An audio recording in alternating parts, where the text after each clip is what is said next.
যে কোনো কারণে আপনার টেস্টোস্টেরন লেভেলটা কমে গেছে, আপনার শরীরে যদি টেস্টোস্টেরন লেভেলটা কমে আপনি কিভাবে বুঝবেন?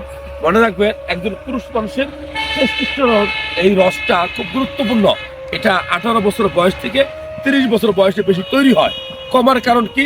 অতিরিক্ত হতাশা, ডিপ্রেশন, ফ্রাস্ট্রেশন, ঠিকমতো খাবার না খাওয়া, ঠিকমতো 6 থেকে 7 ঘন্টা ঘুম না দেওয়া, পর্নোগ্রাফিতে আসক্ত হওয়া। মনে রাখবেন, আপনার টেস্টোস্টেরন লেভেলটা যদি কমে আপনি কিভাবে বুঝবেন? আমাদের এই মাংসপেশিতে, শরীরের মাংসপেশিতে ব্যথা করবে, হাড়ে হাড়ে ব্যথা করবে, চুলগুলা অকালে পেকে যাবে, পড়তে শুরু করবে। সবচেয়ে গুরুত্বপূর্ণ, আপনার ওয়াইফের প্রতি, আপনার নারীর প্রতি, আপনার পার্টনারের প্রতি আপনার আগ্রহ থাকবে না, ইচ্ছা শক্তি থাকবে না। টেস্টোস্টেরন লেভেল কমা মানে আপনার টাইমিংটা কমে গেছে।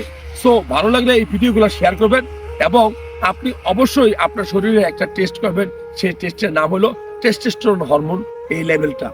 তারপরে আমরা বলবো যে আপনার যদি হরমোন লেভেলটা কমে যায় আপনি কিভাবে বাড়াবেন। আমি বলবো, আপনার শরীরে যদি হরমোন লেভেলটা কমে তাহলে আপনি 5টা ভালো ভালো খাবার খাবেন। নাম্বার 1, আপনি কলা খাবেন। নাম্বার 2, বেশি করে ডিম খাবেন, অর্ধসিদ্ধ ডিম 3টা 4টা 5টা। নাম্বার 3, পালং শাক খাবেন। নাম্বার 4, রাত্রে 1 কাপ ব্ল্যাক কফি খাবেন, চিনি ছাড়া।